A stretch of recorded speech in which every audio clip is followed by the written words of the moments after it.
18 minutes past 9, and you're very welcome back to the show. Nichola Fryday, good morning to you. Good morning, how are you? I'm flying it. How are you getting on? Congratulations on the Guinness Rugby Writers Player of the Year award picked up yesterday. Congrats. Thank you very much. Thank you. It must have felt like a very nice thing to be the full stop on your time with Ireland. Yeah, I suppose I kind of rounded it all off kind of nicely for me to end the season, well, my season on 2 awards, one with RPI and one with Guinness Writers. So it's a nice way to finish out.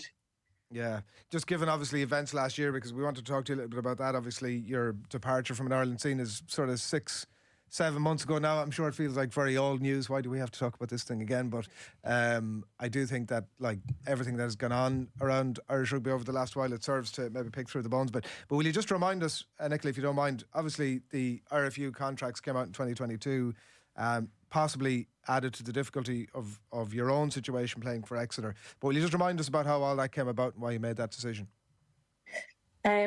Just for me, I suppose it felt like it was the right time.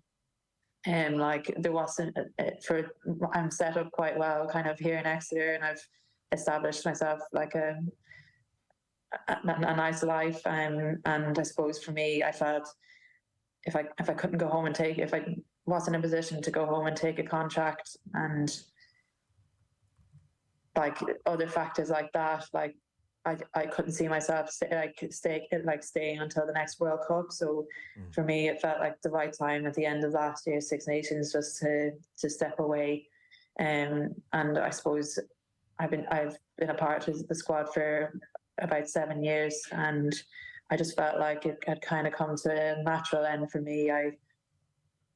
I'd always said that I'd wanted, like, I'd fully commit, like, in terms of giving it my all to Ireland for however many years. But then there comes a point where you want to start focusing back on, I suppose, your real life. I suppose, like your job, your family, your friends. Like I gave up, and they gave up so much for me to allow me to do all that for so long. So I think there comes a time where you have to start thinking about everything else apart from rugby.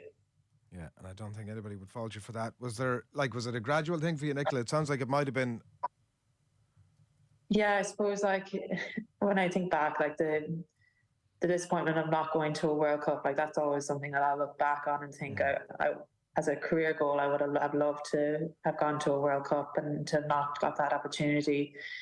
Missing the one in New Zealand, kind of, it was a tough one to take. And then I suppose looking down and like thinking, would I make it to the next World Cup, and in the next cycle, I just kind of, I knew that I probably wouldn't, so I didn't want to. I stick it out until it was kind of too late. So I was playing good rugby last year, and in terms of everything that I wanted to achieve with Ireland, like I've captained the team, I've played in Six Nations, I've played in like November series, like I've kind of done a lot that I'm very proud of, and I felt like that it was just my time. I think you've spoken before, Nichola, as well, and that family side of things as well. We're talking about, missing birthdays or weddings or whatever it might be, or just normal things that people do in their off time. Like, was that a light bulb moment for you?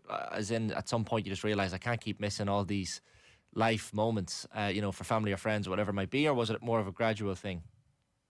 I think, like, when you're within the setup, you're giving it your all, so you know that it comes with sacrifices, and you're happy to make those sacrifices if it means you get to wear the jersey. And I did that for years, and I was lucky that everyone understood the reasons why I was missing things like that. And we were all missing it. It wasn't just that I was missing these events. Like, the whole team, when you're in it for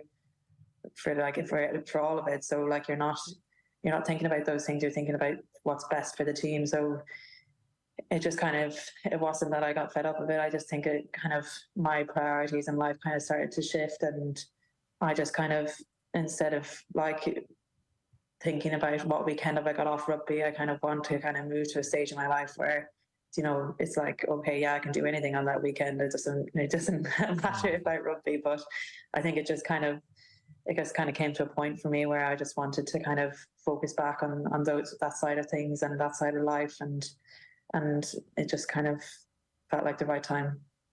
That might partially answer my next question, Nichola, but obviously there's been so well documented about the quality or lack of facilities and terms and conditions for female players in Ireland. If those things are to change over the coming years, you're still only 28, very young. Possibly, a lot of players will play for another 10 years at international level. If those things were to change, notwithstanding the comments you've just made about the factors in your own personal life, down the track, is that something that you see coming back into the Irish game at some level for yourself? Not at the moment. I've spoken about wanting to progress my career and that kind of side of things. So I think it's very hard to find.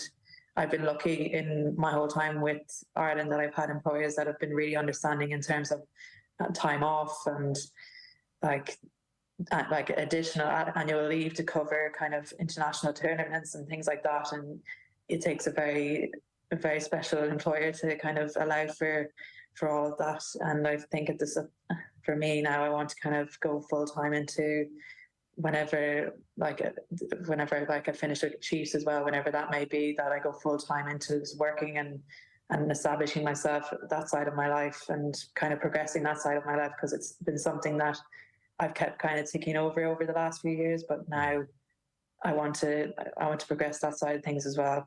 Agribusiness. Yeah. What's a lot of arable land in Devon, I believe. Yeah, it's a nice spot, so it is. And do you see yourself, look at who knows what the future holds again, even in terms of Exeter, there could be gone so many years left with that, but are you enjoying life over there to the point that could be your future into the future, or how do you see that? I'm enjoying my time here at the moment, and my partner, he plays for Exeter Chiefs as well, so at the moment we're both quite settled here, but you just don't know kind of what each season will bring for either one of us. So we're settled here for the moment, but we'll have to just wait and see. Yeah, I'm sure it helps having Cliona Maloney and Adele McMahon around as well. Yeah, it's nice to have a few Irish accents.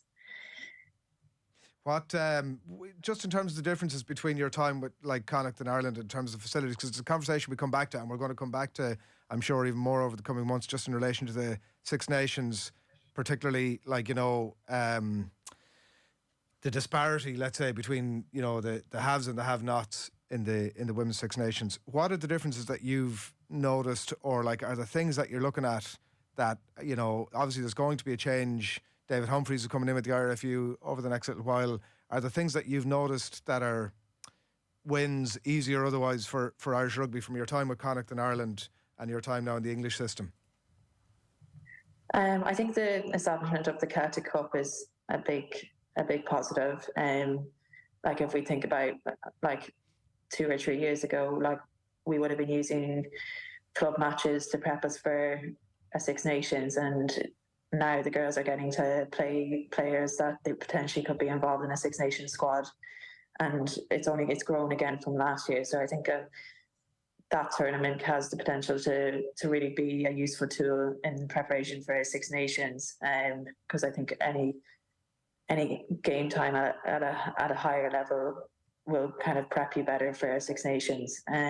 So I think that's a big positive, and I think the contracting system that was a huge positive step, and I think it was continued kind of to find its feet over the next few years and really develop into hopefully something that works well for the players and that they feel like that they are getting the most out of it. So I think that there's positive things in place, and as time goes on, it will grow. It's just that whether we grow fast enough to catch up with the likes of England and France, because we have the players, we have a huge talented pool of players, but it's just about us working as a cohesive unit. And I think the WXB was a really good stepping stone, but I do think that we need to definitely be aiming to get into WXB too, to get more kind of, I suppose, challenging matches. So I think there's a lot of things that are there at the moment that are positives, but we just have to be pushing on each tournament, I suppose.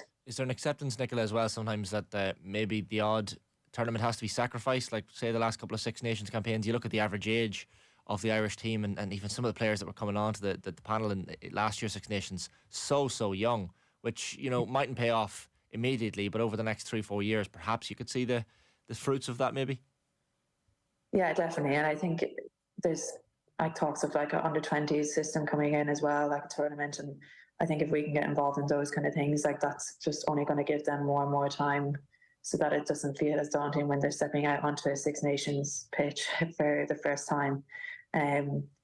But like all those girls that played in the Six Nations last year, like they're all extremely talented players. So, and like if I think back to whenever I first started, I was 19, 20, and like they're 18, 17, 18, some of them, and like, you know, like they're just so far ahead of where I would have been as a player back then. And like I think it's only gonna, like, they have nearly probably 15, 20 years of career there if they wanted it. And I think that's a huge positive, because we're getting them in so young that they can only get better and better each season. Yeah, and I know you've a top of the table clash as well against Saracens tomorrow. Yeah, that's gonna be it's a big one for us, and it's up in Stone X, so that's always a tough place to go. So it should make for hopefully a good match. Yeah, there's a little bit of daylight, I think, between yourselves and the rest of the pack. It could well be a bit of a ding-dong over the rest of the season.